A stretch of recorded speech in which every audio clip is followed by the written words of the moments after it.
Dearly beloved brethren, welcome to the Undead of Warhammer. Do you know your wight from your wraith, your banshee from your blood dragon, your ghost from your ghoul, your leash from your Lamian, your Vargeist from your Vargulf? In a fantasy setting like the world of legend, as it has become known, all manner of horrifying things can occur to a human being. Decay is ever at work, shown here on our y-axis. But there is life in the midst of death. In this video, we will explore the various forms of undeath which await the living, and the means, both desired and resented, which take them there. The many undead creatures, such as nightmares, zombie dragons, and abyssal terrors, are a story for another time. For now, we will focus on the fate of human beings. Meet Hans. Hans is a simple farmer in the ancient days of the Old World, over 1,000 years before Sigmar. He tills his fields, cares for his family, and prays to his gods. When his days are done, Hans expects to rest quietly with his ancestors in the local garden of Moor.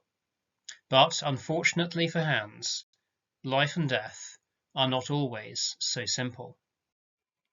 Dark magic users like Aborash here roam the land, and should one be in need of a levy, then with a few incantations that Garden of Moor may become a recruiting ground.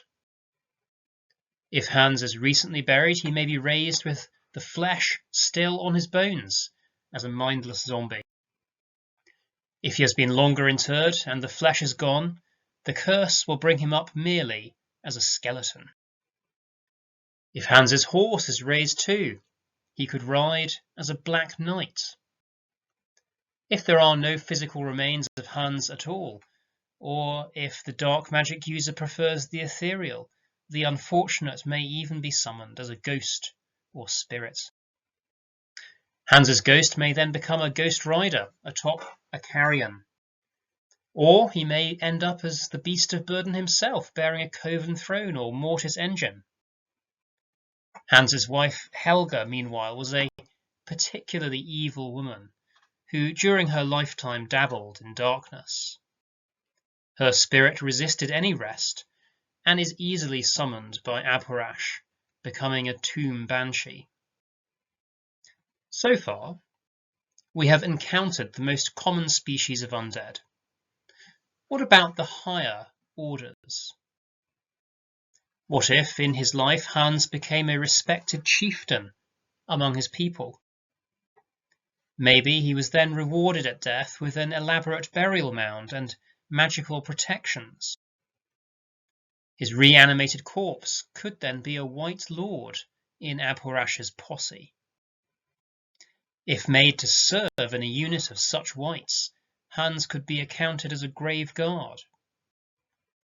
And what if the empire of Alcadezar the Conqueror had subdued Hans's tribe and set up the local chiefs as a semi-civilized client states? The southern overlord's burial rites may have been adopted by this primitive tribe, and Hans interred as a mummy. As such, he would be reanimated, replete in his burial bands. But what if those foreign legions had taken a more punitive approach to the frontier and scorched Hans and Helga's homeland? Hans and his family may have been driven by desperate hunger to cannibalism, to eating the flesh of the recently dead, and thus devolved into ghouls or crypt ghouls. So far, all the undead we have met have passed through death, or at least feasted on the dead. What of those, however, who seek to cheat death? Perhaps Hans joined his wife in forbidden study, delving into the arts of death himself. If successful, he may have become a necromancer, able to raise his own undead acolytes. Perhaps his studies led him to journey south, to join the mortuary cult and discover their arcane secrets. Thus he may have become a leash priest, forever bound to tend to the necropolis. Or perhaps his studies went too far, and the dark power at hand overcame him, his flesh utterly decaying, leaving only the bitter necromantic spirit, thus turning Hans to a wraith. At some point in this unlife, Hans the Wraith may become driver of a black coach, escorting the dusty remains of a vampire to places of potency, that it might rise again. Perhaps, despite all his magical study, Hans did eventually die, but was then reanimated. This ancient necromancer would then be a leash lord. One such leash lord infused himself with so much warpstone that he became a sort of demon of death. Not a pretty sight. We're getting now a fuller picture of the many horrors that walk the land. But what of Abhorash's own kind? Where do they fit in?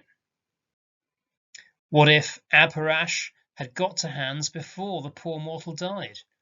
If Hans had impressed the erstwhile guardian of Lamia, perhaps he would have been given the blood kiss. Thus could Hans have become a vampire, a lord of the night, specifically a blood dragon.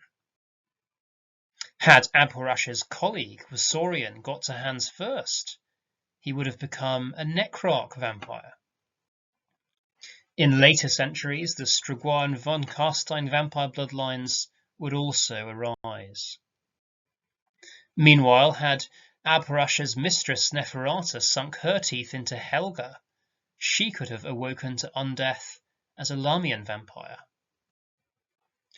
All these stripes of vampire require blood to slake their thirst. What then if Hans, having been turned, was caged and denied this essential drink? Thus would he turn into a Vargheist. Or perhaps, on the contrary, he indulged his thirst to the uttermost, abandoning all reason and restraint. Then he would become a Varghulf, a vampiric animal of instinct. So there we are, a reasonably complete diagram of the paths to undeath. If you had to pick one, which would it be? Let me know in the comments below. Please do also like, share, and subscribe. For now, may victory be always with you. Amen.